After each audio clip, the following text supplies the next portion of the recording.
Alhamdulillahi wa kafa wa salatu wa salamu ala nabiyina al-Mustafa wa ala alihi wa sahbihi wa man wala thumma amma ba'd. Allahun azza wa jalla falënderojmë, salavatet dhe selamat Muhammed Mustafa sallallahu alaihi wasallam ja dërgojmë. Të nderuar, assalamu alaikum wa rahmatullahi wa barakatuh. Sot me lenin Allah të përmendim aktivitetet e para që i merr Muhamedi sallallahu alaihi wasallam gjatë qëndrimit të tij në Mekë, pas shtërimit të Mekës.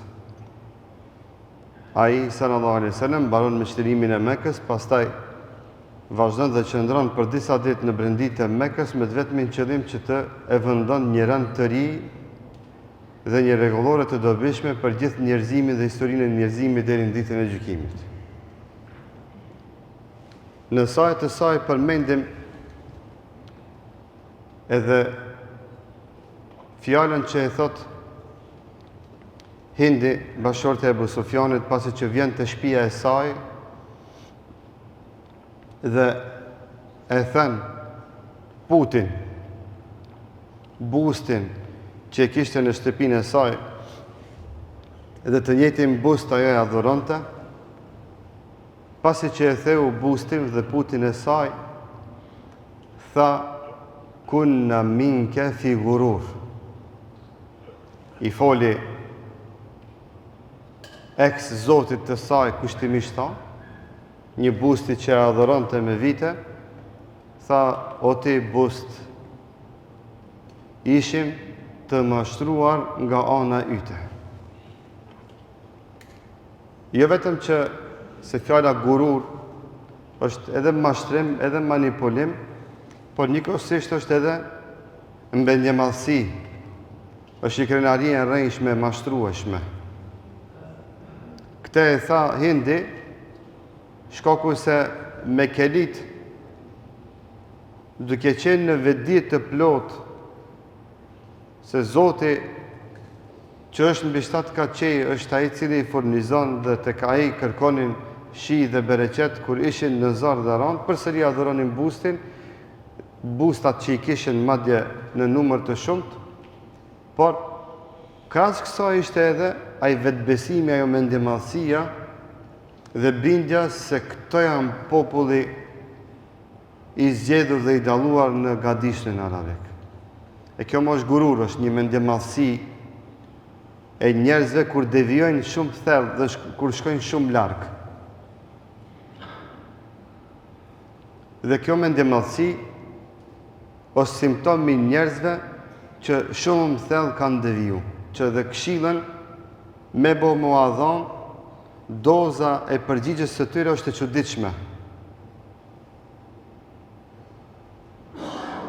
Madje është aq e çuditshme sa që as nuk lën një placaritje të vogël, të një hapësire të vogël që me mujt dikush mu adresu një porosi.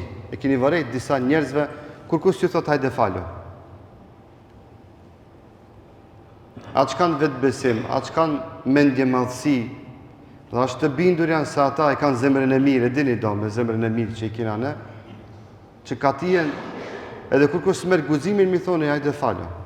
Edhe askush edhe nuk i thot zota. Askush edhe nuk i thot janë rrugë të gabuara. Krejt e lënë. E Hindi pas e theu bustin e saj, zotin e saj që adhuronte, e theu me duart e veta, tha, tha ti na pa të marrë në qafë, edhe na pa të bom me ndje mdhej, që të mendojmë se na jemi në rrugën më të mirë dhe më të drejtë. Dhe e theu me dorën e saj pasi që pranoi Islamin.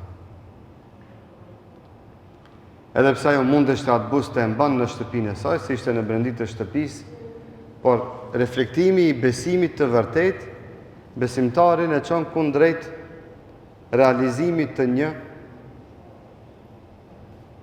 praktike që manifeston imanin e vetë, që manifeston besimin e vetë. Dhe këto janë çuditshme, ka pas ndodhur në një rast ku një vëlla i yni që kishte pas restoran me alkohol, madje me alkohole, pak më të shtrenjta se alkohol. Aja e keqe helm është, po bajki të shtrenjta kise, E njoni nga të pyti tha, çka bone me ato, tha kreti kom thy, tha me dorën teme. E ki thot, po pseve i theve, ta kësha gjetë një jo musliman, një kësheshit ati këshe marë parët. Thash, kjo thyerja e këtyre gotave të këqia është reflektimi i imanit ti, që ma nuk e matë sa kushtojnë ato, aja e matë vetëm një matematikë, si ti ndrejt që punët me Allahun.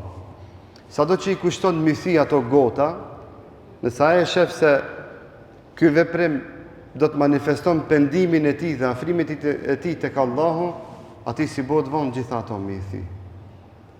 Dhe kjo është manifestim dhe reflektimi i imanit, besimit në formë konkrete,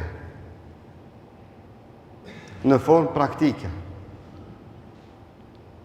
Se imani edhe harami nuk shkojnë bashkë.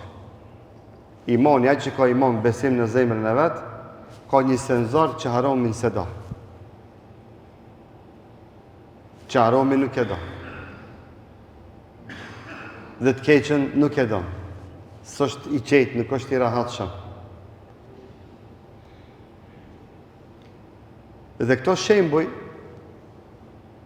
sikur se rasti i Hindit, që pastaj është të mbuluar, që pastaj ka fillu të falet, është reflektimi i imanit, i besimit. Se kur imani pushon në zemrën e besimtarit dhe besimtarës, atë e inkurajon imani dhe besimi kundrejt punëve të mira, kundrejt mbulesës, kundrejt faljes së namazit, ruajtjes së nderit, sadakas, adhurimit, dhikrit. Të gjitha këto manifestime të imanit i shohim tek besimtarët e reja që posa pranojnë Islamin. Shifeni Hindit të njëjtën ditë që pranojnë Islamin, e thënë Putin në shtëpinë e saj. Atë bustin në shtëpinë e saj, e thënë. Se sot pak me një gjuhë moderne, jeni duke e pa se bota i kthehet një bindjes dhe një besimit pagan, që historit mundon me i shënu me buste. Nuk i thëjmë puta, po i thëjmë buste. Busti i filonit, busti i filonit. Kur një farë dobije s'ka.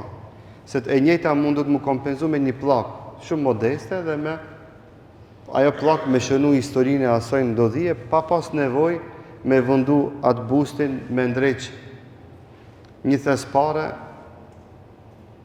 e që normal na e dim për gjitha praktikave që pas gjitha asaj kthehet një tender dhe një ajdut lëk, se du dikush mi mush gjepat e veta në emër të historisë, kombit e ato bla bla bla palavrat që i kanë, por e gjitha e mund të kompenzot me një plakat modeste, e të shënot se këtu ka ndodhë filan ndodhia dhe filan heroi jonë, filan dëshmori jonë, e ka bo këtë veprim.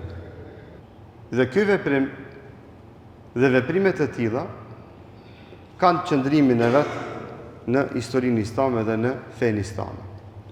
Aktivitetet që i merr Muhamedi sallallahu alajhi wasallam gjatë qëndrimit të tij në Mekë janë siç vjen. Muhamedi sallallahu alajhi wasallam qëndroi në Mekë 19 ditë pasi që çliroi Mekën dhe brenda 19 ditëve i realizon këto projekte.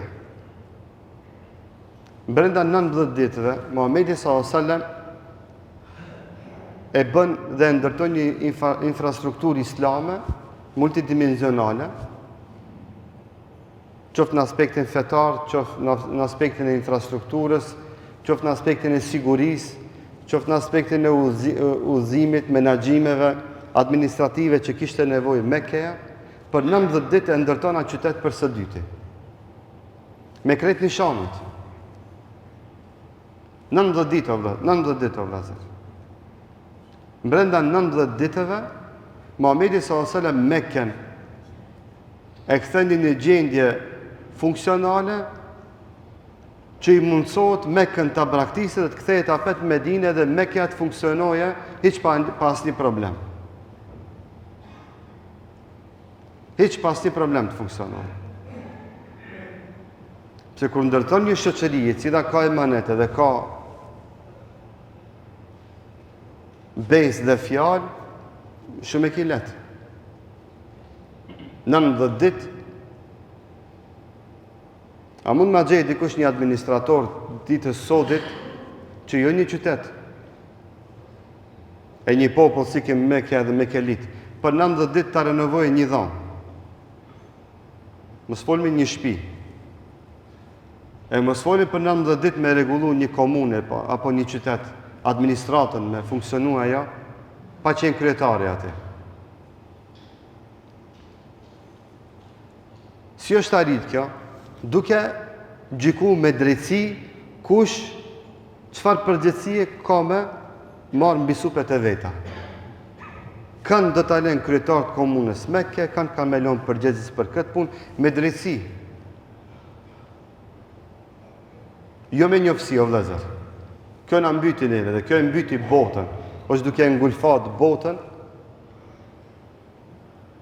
mungesa e drejtësisë. Kjo është e dëmshme për çdo shtet, në të cilin shtet mungon drejtësia, mungon kriteri i profesionalizmit. Kur do të përcaktohet mjeku më i mirë,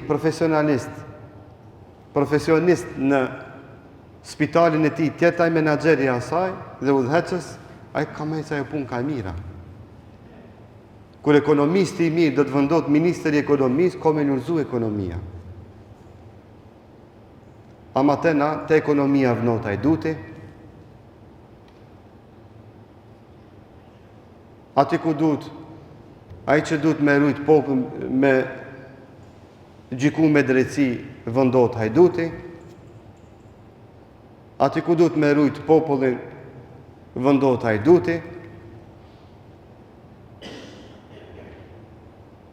edhe kjo ndodh, fatkeqësisht.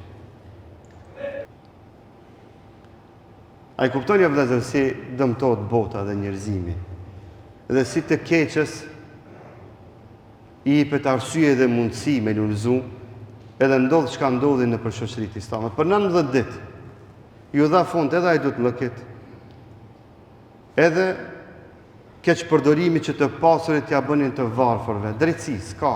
Ai i pasur e i varfër, drejtësia është drejtësi. Ç'kjo është? A ki pushtet, as ki pushtet, ç'kjo është? Andaj Muhamedi sallallahu alaihi wasallam thot autori i librit e ka me Nebi sallallahu alaihi wasallam bi Mekke 19 ayyam yujaddidu ma'alim al-Islam. 19 ditë, dhe brenda 19 ditëve i rindërtoi gjitha simbolet islame. Me çka të laftë tregon pastaj se sa punë të mëdha e të rëndësishme janë bërë në ditën e 9. Zot na ruaj dhe na udhëzo dhe na drejto ka e mirë dhe ka ajo që është e mbara. Walhamdulillahi rabbil alamin.